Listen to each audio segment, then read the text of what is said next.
कल्पना कीजिए, अगर दुनिया की सबसे ताकतवर कुर्सी पर बैठा शख्स, जिसकी एक कॉल से घमासान युद्ध छिड़ जाए अथवा कोई भीषण युद्ध चलता चलता तुरंत बंद हो जाए, अगर उसी का मानसिक स्वास्थ्य सवालों के घेरे में आ जाए, तो क्या यह पूरी मानवता के लिए खतरे की घंटी नहीं है?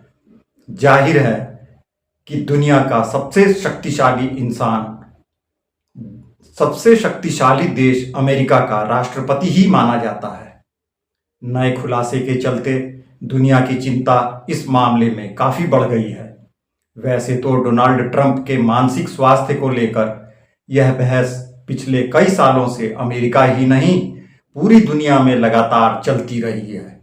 लेकिन ट्रंप के दोबारा चुनाव जीतने के बाद भी ऐसे तथ्य सामने लाए गए हैं जो चौंका देने वाले हैं।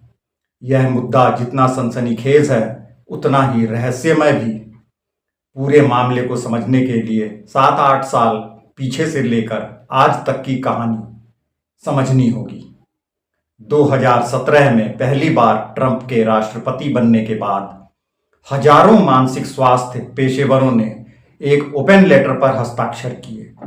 उनका दावा था कि ट्रंप गंभीर मानसिक बीमारी से जूझ रहे हैं और राष्ट्रपति पद की जिम्मेदारी निभाने में अक्षम हैं। कुछ मनोवैज्ञानिकों ने ट्रंप में नार्सिसिज्म, पैरानोइया, सोशियोपैथी और सैडिज्म जैसे लक्षण होने की बात तक कही।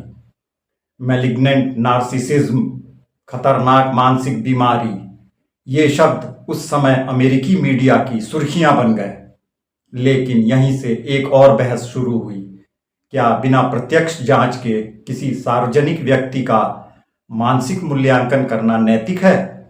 अमेरिकन साइकियाट्रिक एसोसिएशन के गोल्ड वाटर रूल के मुताबिक ऐसा करना गलत है, लेकिन कई विशेषज्ञों ने इसे राष्ट्रीय आपातकाल मानते हुए अपवाद की मांग की। सन 2017 में ही the dangerous case of Donald Trump नाम की किताब आई, जिसमें 27 मनोवैज्ञानिकों ने ट्रंप के व्यवहार को देश और पूरी दुनिया के लिए खतरा बताया।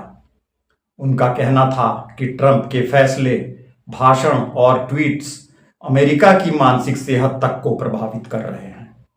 कुछ विशेषज्ञों ने कहा, ट्रंप को वास्तविकता से संपर्क नहीं, भ्रमित बयान, झूठ और कल्पना में फर्क न कर पाना, ये सभी खतरनाक संकेत हैं। वहीं कुछ मनोवैज्ञानिकों ने कहा कि ट्रंप इन मानकों पर खरे नहीं उतरते और यह सब राजनीतिक पूर्वाग्रह भी हो सकता है। लेकिन दूसरी तरफ ट्रंप के परिवार से भी आवाजें आई। उन्हीं की भतीजी clinical psychologist Mary L Trump ने 2020 में किताब लिखी, जिसमें उन्होंने ट्रंप के व्यवहार और मानसिक स्वास्थ्य पर गंभीर सवाल उठाए। उन्होंने दावा किया कि ट्रंप का बचपन, पारिवारिक माहौल और सत्ता की भूख सबने मिलकर उनकी मानसिकता को प्रभावित किया है। ट्रंप की सेहत और मानसिक स्थिति हमेशा से चर्चा का विषय रही है। सन 2020 में कोविड-19 से संक्रमित होने के बाद उनकी हालत को लेकर भी कई सवाल उठे। एक ताजा घटनाक्रम में सन 2024 में पेंसिल्वेनिया के बटलर में उन पर जानलेवा हमला हुआ, जिसमें उनके दाहिने कान पर गहरी चोट आई थी। इस घटना के बाद ट्रंप के व्यवहार में और अधिक आक्रामकता और अस्थिरता देखी गई। कुछ मनोवैज्ञानिकों ने PTSD यानी पोस्ट ट्रॉमेटिक स्ट्रेस डिसऑर्डर के जोखिम की चर्चा की। रिपोर्ट्स के मुताबिक ट्रंप बार बार उस हमले की वीडियो क्लिप देखते रहते थे, जिससे उनके व्यवहार में बदलाव आया। और तो और 2024 में मीडिया को भी ट्रंप के भाषणों में बदलाव साफ दिखने लगे। न्यूयॉर्क टाइम्स और अन्य मीडिया ने लिखा, उनके भाषण अब लंबे, गुस्सैल, अतीत पर केंद्रित और कई बार असंबद्ध हो गए हैं। वे बार बार शब्द भूल जाते हैं, वाक्य अधूरे छोड़ देते हैं और कभी कभी ऐसे संदर्भ जोड़ते हैं जिनका कोई तर्क नहीं बनता। विशेषज्ञों ने इसे उम्र, संज्ञानात्मक गिरावट और संभावित डिमेंशिया का संकेत बताया। ड्यूटी टू वॉर नामक आंदोलन के विशेषज्ञों ने तो यहां तक कहा कि ट्रंप अब स्पष्ट और तार्किक भाषण भी मुश्किल से दे पाते हैं और शब्दों को गलत या अधूरा बोलना, नए नए शब्द गढ़ना, यह सब डिमेंशिया का ही लक्षण है। इन सब चर्चाओं और बहस से तंग आकर सन 2025 में ट्रंप ने Walter read national military medical centre में 5 घंटे की लंबी मेडिकल जांच भी करवाई। ट्रंप ने दावा किया कि उन्होंने हर सवाल का सही जवाब दिया और खुद को पूरी तरह फिट बताया। डॉक्टरों के अनुसार ट्रंप का दिल मजबूत है, वजन घटा है, कोलेस्ट्रॉल और ब्लड प्रेशर नियंत्रण में है और उनका बॉडी मास इंडेक्स भी सुधरा है। मॉन्ट्रियल कॉग्निटिव असेसमेंट में उन्हें फुल 30 में से 30 अंक मिले।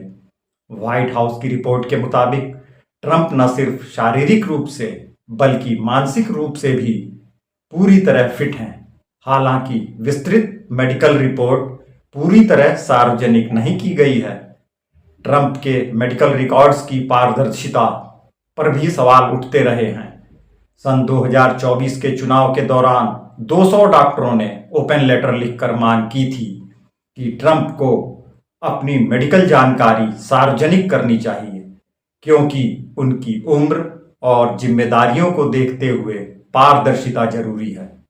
ट्रंप के समर्थक कहते हैं कि उनकी ऊर्जा, जनसभाओं में भीड़ और आउटस्पोकन शैली ही उनकी ताकत है। आलोचक कहते हैं कि मीडिया ट्रंप के भाषणों के सबसे सुसंगत यानी ठीक ठाक हिस्से दिखाकर उनकी मानसिक स्थिति की वास्तविकता छुपाता आया है। ट्रंप का खान पान भी बहस का विषय रहा है। फास्ट फूड के प्रति उनका प्रेम, मैकडॉनल्ड्स में फोटो ऑप और सार्वजनिक रूप से पिज्जा बर्गर खाते हुए दिखना। डॉक्टरों ने उन्हें लाइफस्टाइल में बदलाव की भी सलाह दी है, लेकिन ट्रंप का कहना है कि वे खुद को बहुत अच्छे शारीरिक और मानसिक स्वास्थ्य में महसूस करते हैं। इतना सब होने के बावजूद ट्रंप और उनके समर्थकों ने हमेशा इन आरोपों को राजनीति से प्रेरित बताया। उनका कहना है कि ट्रंप की सक्रिय जीवन शैली, वजन में कमी और मेडिकल रिपोर्ट्स उनकी फिटनेस का सबूत हैं। वहीं विरोधियों के लिए यह सवाल अब भी कायम है कि क्या दुनिया की सबसे बड़ी ताकत की बागडोर सही हाथों में है? क्या डोनाल्ड ट्रंप का मानसिक स्वास्थ्य वाकई दुनिया के लिए खतरा है, या यह सब राजनीतिक विरोधियों और मीडिया का अतिशयोक्तिपूर्ण विमर्श है? एक ओर हजारों मानसिक स्वास्थ्य विशेषज्ञों की चिंता है, किताबें हैं, भाषणों का विश्लेषण है। दूसरी ओर ट्रंप का आत्मविश्वास, समर्थकों की भीड़ और बार बार दोहराया जाने वाला दावा कि मुझसे ज्यादा फिट कोई नहीं। लेकिन यह सवाल आज भी अमेरिका और पूरी दुनिया के सामने खड़ा है। क्या हम सब एक ऐसे व्यक्ति के फैसलों पर निर्भर हैं जिसकी मानसिक स्थिति खुद सवालों के घेरे में है? बहस आज भी जारी है और शायद जब तक ट्रंप राजनीति में है तब तक जारी रहेगी। वैसे ट्रंप की बातों और कार्यकलापों को देखते हुए आप किस नतीजे पर पहुंचते हैं?